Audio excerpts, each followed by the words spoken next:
Militares devem ir à Espanha para ouvir o sargento da aeronáutica preso com 39 quilos de cocaína. De Brasília, Luciana Verdolim. Olha, o governo brasileiro, ele pretende enviar um grupo de militares para Sevilha, na Espanha, com o objetivo de ouvir o sargento da aeronáutica, que foi preso na semana passada com 39 quilos de cocaína, transportados no avião da FAB, da Força Aérea Brasileira.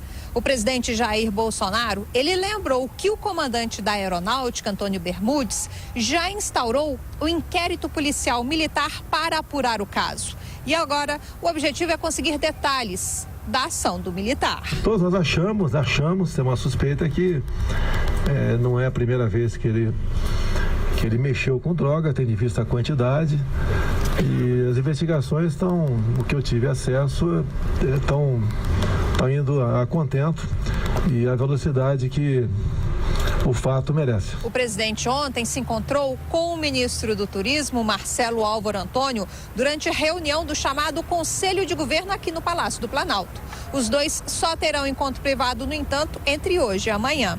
O presidente, mais uma vez, ressaltou que o ministro só sai aqui do governo se as denúncias de envolvimento com candidaturas laranja forem confirmadas. Por enquanto, tem 22 ministros sem problema.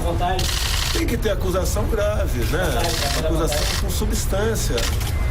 Por enquanto, tem nada contra ele ainda. Tem que assessor. Se o assessor falar e for confirmado que ele tem participação, daí a gente toma providência. Como já está se tornando comum, o presidente se deslocou ontem para o Ministério da Defesa. Depois de encontro com o ministro Fernando Azevedo, negou que o governo esteja liberando emendas para garantir apoio à reforma da Previdência. Segundo ele, se houver recursos, todas as emendas serão liberadas. De Brasília, Luciana Verdolim.